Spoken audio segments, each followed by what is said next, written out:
SMD Law is the official law firm of the Spartan Nation. Check them out on the interwebs at smdalaw.com or at 866-529-3537. No matter where you are in the state of Michigan, Upper Peninsula, Lower Peninsula, it doesn't matter. They have an office near you. So whether you need to send a letter to an annoying neighbor, or you're a criminal and you need defense, maybe you just have problems with elder law, check them out, smdalaw.com today. The official law firm of the Spartan Nation. Call them first, then you act. Thanks, guys. Just getting here, I guess we're 6-2 football team. Opportunities, and as I've always said, it's a game of inches, and you can take a number of those opportunities and sort of lay them out there, and you're probably winning the football game. But sort of is what it is. But we still are in control of our own destiny. I think that's important to recognize for our football team. That November is when you win championships, and regardless of whether we won this football game or not, yesterday, that we were going to have to play through November. And we are in charge of our own destiny. So I think that's the first thing that's got to be mentioned, and our goals really remain in front of us. When you look at us and what went down yesterday, we start the game with a drive down the field, ends in a touchdown. They have a fumble at some point that's overturned to be a fumble, and we drive back down the field and have an opportunity to be inside their 10-yard line, and we have a fumble inside the 10. Guys trying to make a play, he gets stripped off of them. But that's a lost scoring opportunity, and then we come back and kick a field goal after we go a series, then kick a field goal, so we're up 10-zip. Defensively, I felt like they kept us on our heels pretty much the whole day. We didn't get enough pressure on the quarterback. We had a couple big plays go out where they're undefended, with a coverage issue, and we just need more effectively. And this is one of the first games that we've had where we hadn't tackled probably as well as we had. Some structure issues as well, and it's on coaches. But I thought our guys played extremely hard. As I said in the press conference, I was proud of them. We came to play and competed and went down to the last play of the game. Obviously, you can't throw the ball back in the middle of the field off a fumble. When you got the wherewithal to pick up the ball, I thought the work he played outstanding throughout the game, and gave us great opportunities to win. So I'll take some questions. Mark, this is Hondo. Obviously, your program is at a place where there is no silver linings. It's either you win or you lose.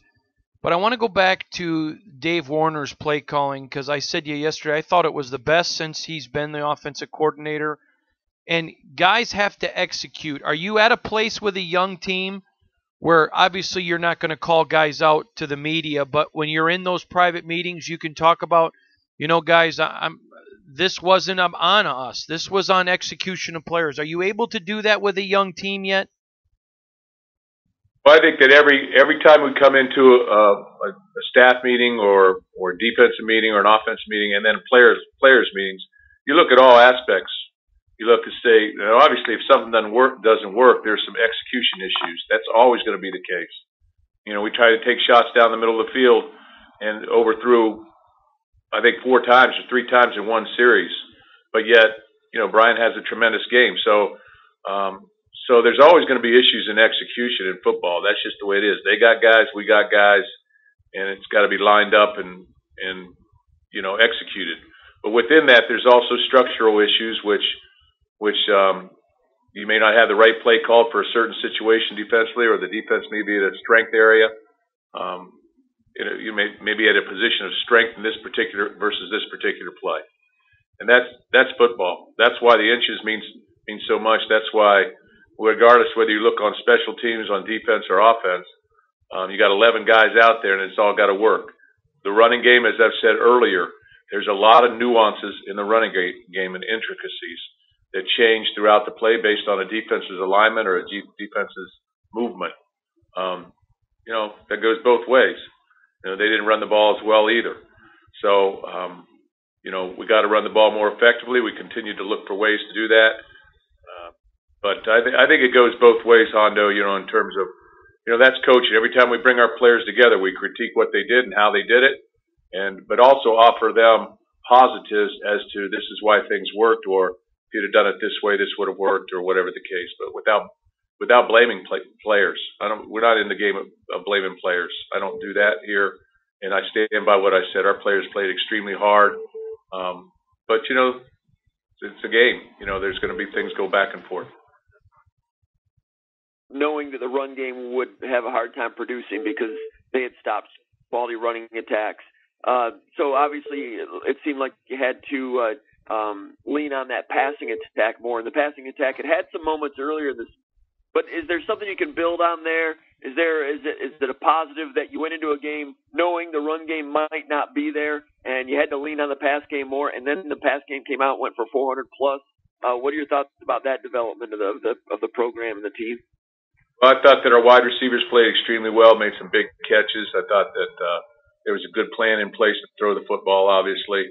You still have to run the ball. Like I said last night, I think you still have to run the football, because if you don't, then you're playing very vanilla fronts and things of that nature. So you have to, same thing on their side or anybody's side. You have to be able to run the football, present the run-pass conflicts, and then you're able to throw it more effectively. And I think we did do that. The last drive, the last 2-minute drive was all passing. We had 3 minutes to get down the field. Prior to that, we took shots in the third quarter down the field for big plays, didn't connect on them. Other than that, it was a controlled passing game or a play action game throughout the football game. And, the game was tied, and it was tight, 10-10. And it was a very tight game, and there was a lot of good defense being played on both sides, and then there were some missed tackles probably on both sides, or some coverage issue on both sides. But that's football, like I said. But I don't know if you're asking this or not, Jim. But I think our passing game was solid. We obviously had 3 receivers that had outstanding days, and some other guys added into that. But with that being said, I think we have to continue to find ways to run the football. We've got good backs, and they need to get the ball in their hands too. To not give our tailbacks the ball and give them opportunities would not be the right thing to do either.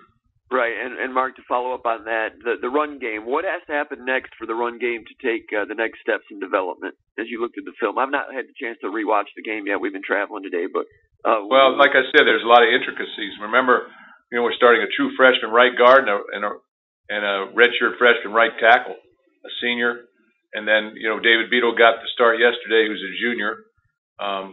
But prior to and then Tyler Higbee played considerably, and then their left tackle is a sophomore.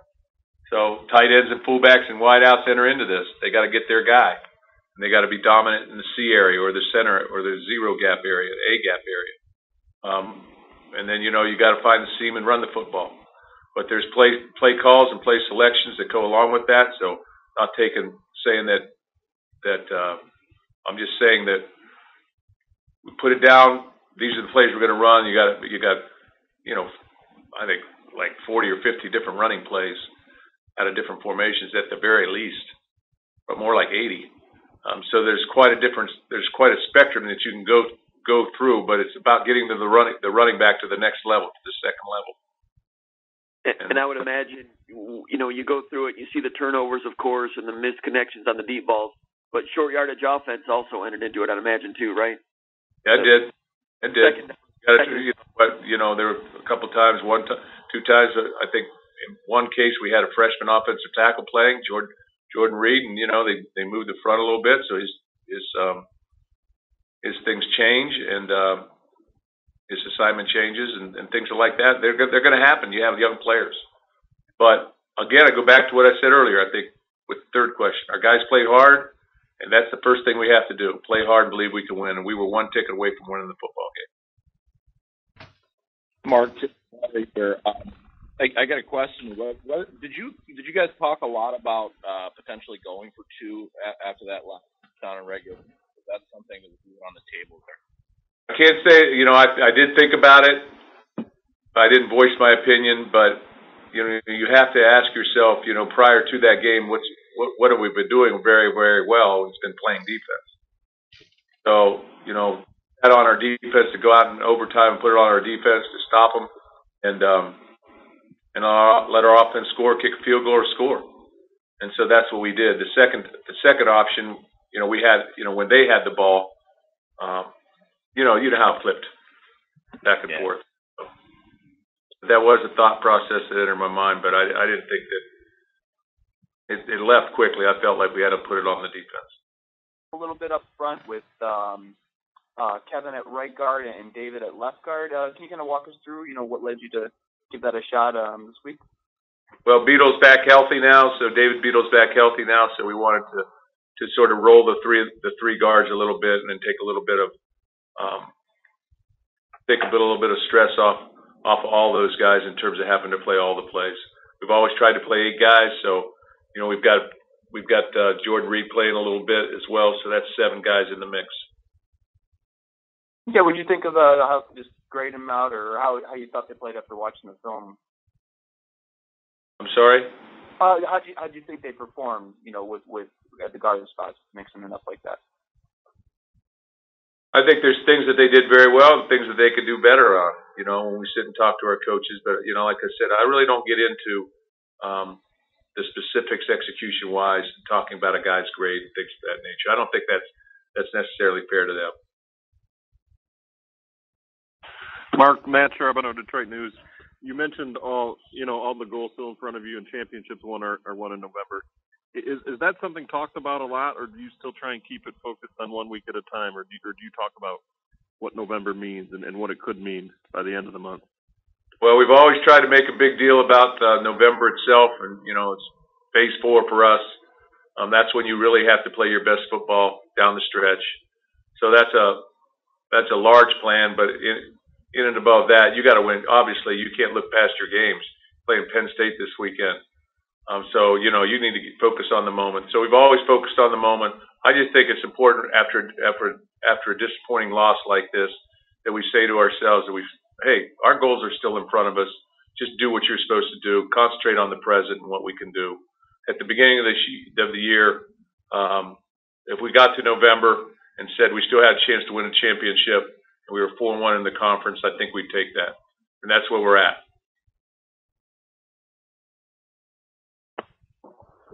Hey, Mark, it's Matt with M Live again. I don't think we talked to you about it last night, but it didn't sound like a huge deal, but the plane issues in Lansing on Friday, can you kind of walk us through what happened and how you thought your team responded to, just kind of a sudden change in travel plans that got you there a little later than anticipated? Well, we had a mechanical failure that wouldn't allow us to fly, so we basically had to change plans and sit around for about an hour and a half and then get on a bus for 4.5 hours. Got to the hotel about 8:30, changed our plans a little bit, and got ready to play a football game. So it did change our plans a little bit, but never once did anybody say that we lost this football game because of a bus ride. That wasn't that's not in our mentality. I think we were ready to play. I think we had good energy at game time. We had our legs. At third down, that mesh crosser. Josiah Scott is chasing him across the field. And, part of those plays and play calls is to have a little rub or the threat of a rub. And, that threat is coming across there. And Josiah, kind of instinctively dodges out of the way of a rub right there. I'm just curious, if he goes ahead and collisions that guy, is that the way some defenses are going to have to start instructing players to do that? Because it could draw a flag, I would imagine. I mean, is a defensive back supposed to go out of his way to move around obstructions like that? What were your read on that whole thing? Was that all correct, or this looks kind of strange to me? The defender is supposed to back hip. In other words, get right on the back hip of a wide receiver who runs a shallow cross, or back hip him across. We should have had another player down to help, but he didn't. And then we pressured the quarterback, and we did not get the quarterback off the spot. That spot I always talk about, to get the quarterback moving off the spot on that particular play, or enough in the game. And even though we sent pressure, so he's got an opportunity that I don't think he can run to get picked. Right. So we can't tell him to run to get picked. Right. But it was a tough play for him to make. Right. And if he's in the back pocket, he doesn't have to worry about dodging somebody. I hear what you're saying. I got you. Ball on the other side of the ball. He got caught the ball on the opposite side of the field. So, you got to have somebody down helping him there, and then also you hope that by then you've got the quarterback under duress. Hey, Mark, Chris Solari. I just watching back that last play again, I guess what were your thoughts on Brian's play there, the throw, and do you think that Sokol maybe could have made a different play on that ball that was up there? I thought Brian, first of all, got pressure off his left side, his blind side. Guy caused the fumble. He had the awareness to scoop up the ball and at least move it back down the field a little, back towards the line of scrimmage. At that point in time, he's got to look to his left. He's moving to his left. He's got to look to his left to see if anybody's breaking off their route. And the one thing he should never do is stop and throw the ball back through the middle of the field late in the down, because that's difficult going right to left, first of all, when you're a right-handed quarterback. And so you hope that you learn from mistakes. I mean, that's something that you don't want to have happen, but he had the awareness to pick the ball up in a bad situation and try and get out of a problem. He just needed to throw it away at that point, and we were in 3rd and 10 and with 2 downs to pick up 10 yards. Been solid and good at some point, but yesterday, did he take a step toward becoming more of a mismatch guy and a weapon for you guys? Where do you see his development right now? I thought Felton had an outstanding day, competing, catching the football, made some huge plays, as I remember. And, he's playing with a lot of confidence right now. He's a big receiver that, obviously he's a go-to guy. We focus on him. But I think all of our guys, like I said, have had their moments. Yesterday, 3 of them. Darryl Stewart had a big day. Cody White a big day, obviously, and Felton. And then I thought Lewerke, other people as well.